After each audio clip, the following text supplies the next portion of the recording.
Chris Riddell was inducted into the Manitoba Baseball Hall of Fame in 1999. Chris, congratulations on your induction.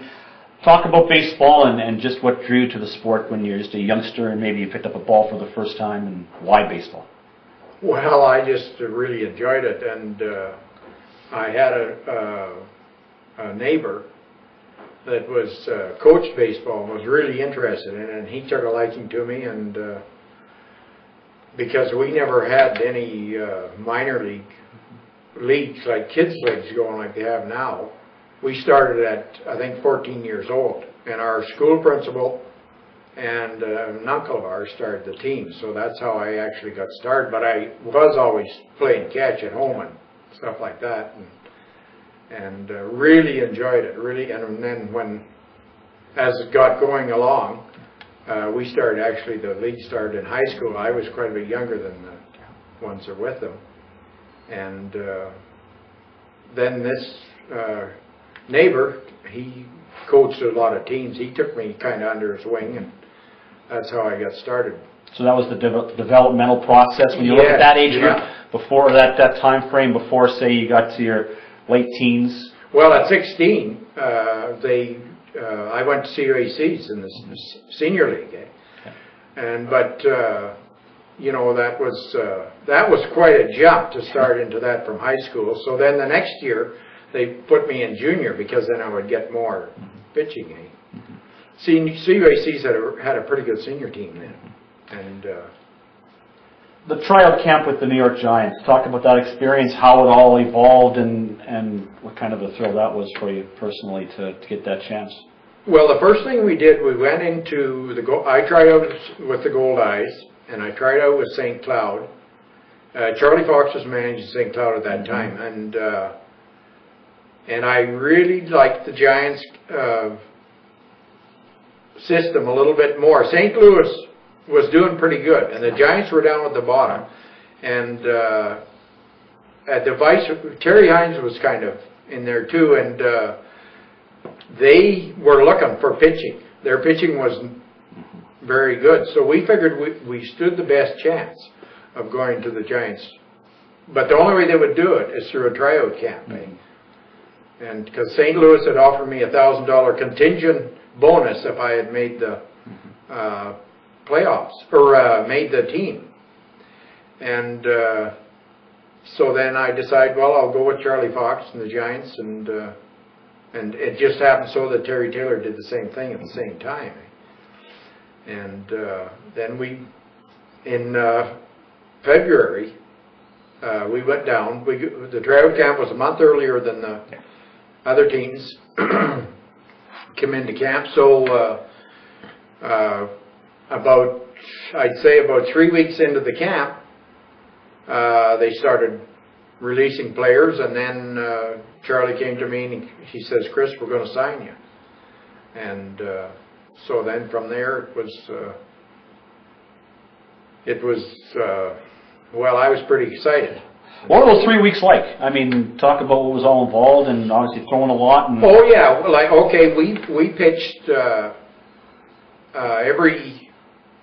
every 3 or 4 days. We would pitch 2 innings, and then we did a lot of running. And another thing they did, they put us through every position on the field. Even though you were left-handed or right-handed, you still had to cover every position. They wanted to see, you know, what you grasped. So, and I did pretty good in it. So, you know, it went on, and then after that, it concentrated totally on pitching. They moved us up like 2, 3 innings, 4 innings, and finally 5 innings. And then when they got the team ready to go, they said we were assigned to Muskogee, Oklahoma, under Richie Claus. He was the manager of that team then. There must have been a lot of, I'm thinking that if they take you as a pitcher and say, okay, let's try this. Maybe let's try this, or something with how you're throwing, or mechanics. Was there much of that? Oh yeah, on holding the ball, yes they did. They had certain pitching coaches, and then they would take us in a group, and all the pitchers, and go to that coach. But that didn't start till after you made that you were going to be one of theirs. Yeah. made the team, and then you started getting assigned the teams, and I found that very interesting. But you know, I only have turned 18 in December and was very young when that happened, and we were in a consolidated school system, and the American kids were already in that big school system, so I was very, you know, shy. And plus at that age, I mean, it's all happening so fast. Oh yeah, it was. It really was. And you know, you're excited, and but it was. I found it really interesting, and I was learning about living along with learning about baseball. Yeah. Muskogee, talk about that and playing in the Sooner League and the development process there once you signed your Class D contract. Well, when I signed that Class D contract, that was for $2.25 a month and $2.25 meal money. And we went down there, and the team was privately owned, and so we all stayed in this old hotel on Main Street, and there was no fans, there was nothing in the room. And I found it, like, not at the start. I found it, as it got into the summer, very hot compared to what our summers were like in Canada. So, but I'd won my first 3 games and was pitching 9 innings and doing pretty good. And then I started eating ice cubes, living on cold water, and it was getting to me. Plus, you know, as when you start out, you're equal with everybody else, and then they start moving players down the ladder, eh? So you come into, you know, AA players and stuff like this that haven't made the other team, so it was getting tougher at the same time, eh? And I was trying to adjust to all this, and then I ended up, I won another game, and I lost 4 in a row. So then our manager said, well, we better get you out of here and send you to a cooler climate to Michigan City, which they had just had an agreement with. So then I took off for Michigan City. Let's talk about that process and just... Michigan City is 60 miles south of Chicago, and in the Midwest League, and quite a bit more scenic than Oklahoma and Texas.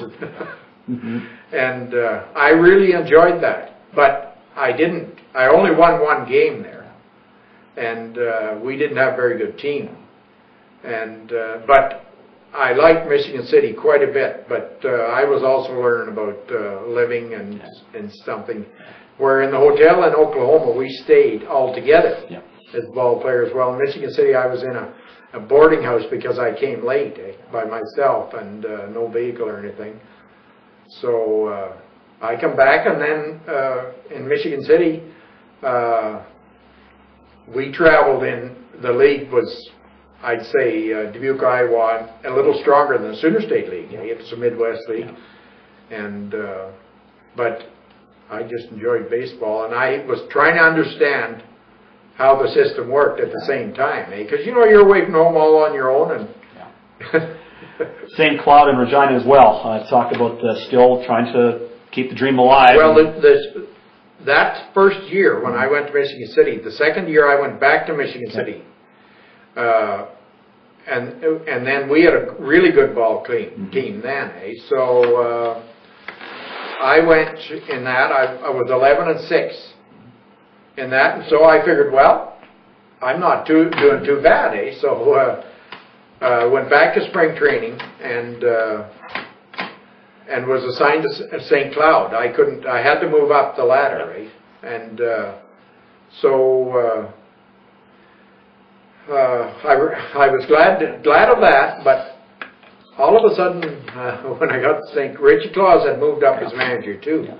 And he said, Chris, he came to me one day and he says, we don't think you throw hard enough to go to Class A ball. And he put it on the line, which was good, you know. So was it devastating? I mean, here you're 19, 20, and they're saying, can't throw it hard enough. Like, what do you mean? I mean, I won 11 games, and how you telling me I can't throw it hard enough? Well, they said, if we don't see anything in you to go on past Class A, we're not going to spend any more money on you. And that was just, you know, and I'd seen a lot of guys go ahead of me too, and was trying to understand the process, and then I did. And by that time, I was pretty well you know, because I couldn't, the way I was pitching, I couldn't throw any faster. You know, I tried and practiced and through the winter, but, you know, your body's only built a certain way, and that's it. So, but I really enjoyed the whole experience. I was in another country, they were paying me, and I was seeing their whole country. That's right. Amateur ball back in Warren. You come back, you play again still, obviously. Well, when I was released from St. Cloud, I come back and practiced with the goal eyes a little bit, and then decided, well, this isn't for me. This is still Class C ball. And I was a little, you know, disgruntled or whatever you'd call it. So then Terry said, well, Regina's looking for players. Do you want to go to Regina? That's right. And I said, sure, fine. And so I went out there, and I enjoyed that. And then I was supposed to go back to Edmonton. The manager from Edmonton had called me. And then I was playing hockey all winter, too. I had broken my wrist. I got jammed in the boards behind the goal. We were playing a final game, and my left wrist, so that fixed that. And then it ended up, my dad said, well, do you want to go fireman? Well, I said, sure. So then we formed a senior ball team in Warren, and went on from there, and really enjoyed it. And I coached kids all the time too, while I was doing it, and I just enjoyed baseball. Talk about that giving back and coaching for the stint you did, and just what it was like to see kids who maybe weren't that talented, but through work, through coaching, became pretty good baseball players. Yes, they did, and they played. You know, they played junior ball. A lot of them played junior ball in the city league. And we started, actually, I started as soon as the kids were, well, they were 6, 7 years old. We had a Highway 6 and 7 league there, which I became president, and Mike Mikowski was the secretary, and from Toulon, and we got this league going, and it's still going, but not as strong as back in those days, but we really enjoyed that, and then it went on to, the kids all came up through and ended up playing senior ball with Warren before I called it quits. So it was quite interesting. Like we had a real good league with the kids, because most of the towns were only 7 to 10 miles apart. So it was, and the kids went on to play some pretty good ball around the country after that, so I was quite tickled with it. And you see, at that time, George Ledahowski, he was in the league with Toulon and stuff, so it was pretty good. We had a lot of fun. I wouldn't do it any different today, you know. But farming community, you could really do that, and play ball and get the time off. And this one guy in Warren, he supplied a bus for it, and the gas to run us, played senior league in Winnipeg. So I drove the bus. We're here, guys. Let's go play ball. Yeah, that's right. So in June of 1999, you were inducted into the Manitoba Baseball Hall of Fame. Chris, just talk about that day and the memories and that evening and being up at the podium and how special it was to be recognized and inducted into the Hall of Fame. Well, I was quite excited about that when Gladon had phoned and got inducted. I think it was Terry Hines that did it, and I was quite excited, but I don't know, it was, I guess it was just part of the thing that maybe you knew someday that it might happen, but when they started that, it was quite interesting, and boy, it's gone a long ways, and which has really been good for baseball for Manitoba. But we had another guy, actually, in John Paul. We've tried to get him in there. He played pro ball too, but he'll never fill out those papers and come. But no, I feel very proud of that. Perfect. Thanks a lot, Chris, and thanks for this, and congratulations on a great career, and it's a lot of fun today. Appreciate it. Thank you very much. Thank you very much. Chris Riddell was inducted into the Manitoba Baseball Hall of Fame in 1999. I'm Clayton Dreger.